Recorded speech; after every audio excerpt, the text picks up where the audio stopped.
What's on your radar, Ryan? Well, Democratic Representative Josh Gottheimer delivered half of a joint bipartisan response to President Joe Biden's State of the Union address Tuesday evening. His remarks were organized and sponsored by the dark money group No Labels, which last year pledged to spend millions of dollars supporting members of both parties who voted the right way on Biden's signature legislative agenda, a combination of social spending and climate investments paid for with tax increases on the wealthy. Now, here's the group's founder, Nancy Jacobson, in a June 2021 Zoom meeting obtained by my colleague Lee Fong and run on our podcast, Deconstructed. The truth is there's no other group in the center that's putting the hard dollars together. And so you may see these big numbers with the campaigns, but that's a lot of soft dollars. It's a lot of super PACs. It's things they don't control. They love the hard dollars. And we'd be hard pressed to think of any other group that can raise that sort of money. Our hope is at least $20 million over the cycle with this group, and then hopefully keep doubling it, as we go. So, we're waiting, right, Andy? I mean, we're gonna see what happens with this next vote, and we want to reward those people that get to party solutions. So, quote, hard dollars, those are contributions directly from a donor to a candidate's committee, which are considered more valuable than, say, super PAC contributions because candidates can deploy them directly. And when she says she's looking at the next vote, she means the Build Back Better Act. So later that summer, the donors met with Gottheimer to celebrate his effort to force Biden to split apart his bipartisan infrastructure bill from the Build Back Better Act, with the donors concerned about the tax increases included in the latter.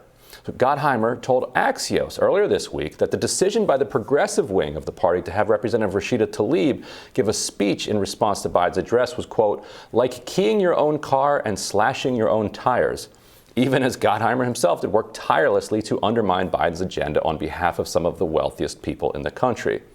In her response, Tlaib said that she was speaking on behalf of, quote, the voices of the families and communities across the country that continue to be left behind.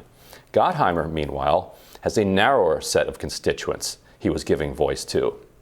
Now, No Labels does not make it easy to see who donates to the organization and its affiliates, an overlapping series of multiple different legal entities with a variety of names. But a review of the list of donors to those various organizations gives a picture of who Gottheimer and his Republican ally, Brian Fitzpatrick of Pennsylvania, spoke for Tuesday evening. Fewer than 50 donors make up the entirety of No Labels' super PAC funding for the 2018 cycle, heavily concentrated among the Wall Street elite.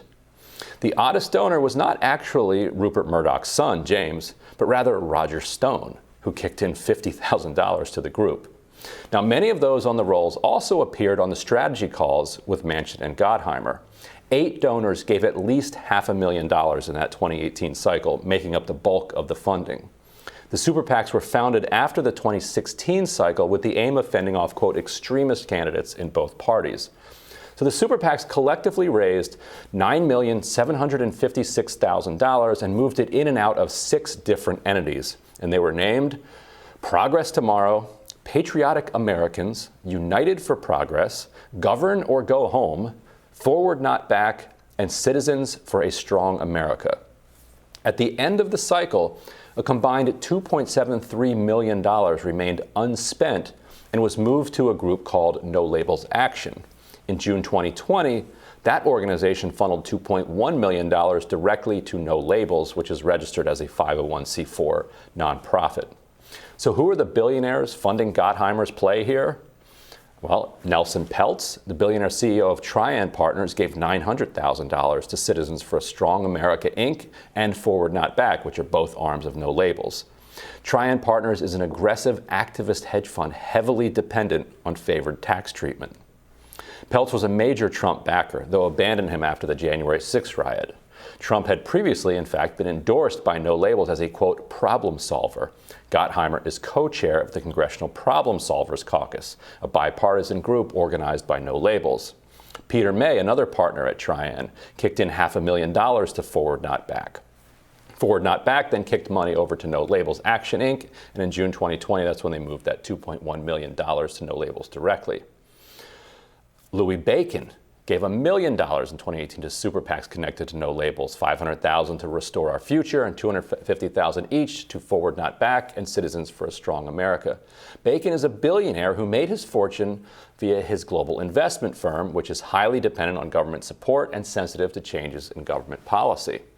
Among the recipients of Bacon's recent giving have been Joe Manchin and Kyrsten Sinema.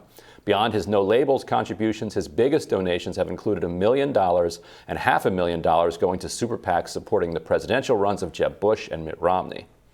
Jerry Reinsdorf, meanwhile, split $1 million between 4 no labels super PACs.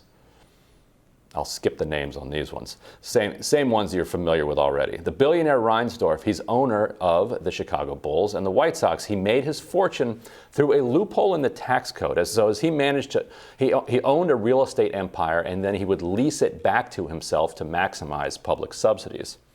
Billionaires John Arnold and his wife Laura Arnold kicked in $800,000 to no labels super PACs.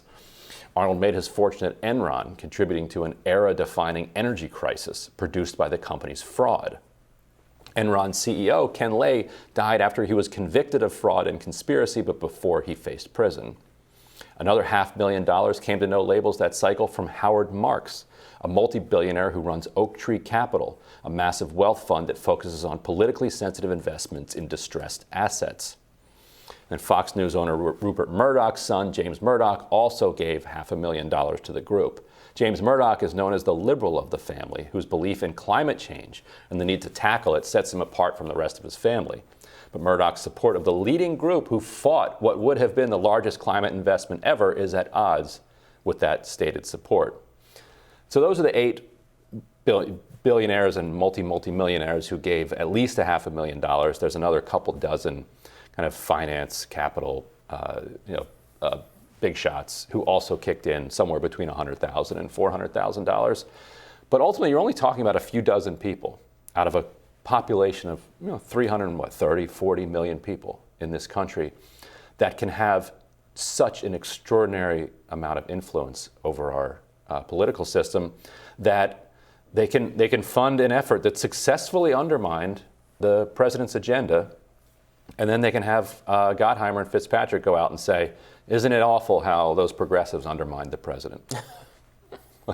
How rude. Yeah, no, I take your point. Yeah. The people were mixed, though, in wanting this, right? It's not always just nefarious. There's a lot of chalking everything up to nefarious kind of corporate donations and dark money and that kind of thing. I don't know how much effect that all ultimately. It has some effect, certainly. But it's certainly more effect than, of course, what progressives were doing, because the agenda was clearly derailed not by the progressive side. But. Yeah, I mean, it's interesting to go back and think, okay, if Gottheimer and no labels had not successfully split the bipartisan infrastructure bill away from the Build Back Better Act, and their plan was split that apart because this is the thing that we want, a bunch of money, bunch of subsidies for the economy. And then we can focus on killing the tax increases that are included in the Build Back Better Act. If they had not been able to split that apart and had been forced to, to either take them both or leave them both, we don't exactly know. It's hard to say. We might have just not had either. We might have not had either. Strong chance of that. That's also a possibility. I'm skeptical because I think that if you don't get either, and it's clear Build Back Better is dead, that infrastructure bill had actually already passed the Senate. And so at any point, the House could have passed it. And even if they lose 50 Democrats at that point, there'd probably be enough Republicans who'd be like, okay, we got what we wanted, and we're going to take the House anyway. Might as well pass this. But, I mean, this group played a significant role in this contest and was completely organized by just a handful of billionaires. Like that's a fact. So what did you make of Representative Tlaib's response? That was the only one I caught part of. I read excerpts of it, and and her point, it's funny because if you only listen to the mainstream media, you think that she's going to be taking a bat to Biden and saying, right? She didn't do that at all. No, she's just like, look, good for you. We support everything that you're for, but let's fight together and let's do it. Yeah. It's like, oh. So that's what it means to be on the left fringe of the Democratic Party that you're actually going to pass the things that you say you're going to pass. She didn't call for defunding the police. That must have shocked people. Right. Based on how she's characterized. Exactly. Yeah. So anyway, I'm looking forward to what's on your radar up next.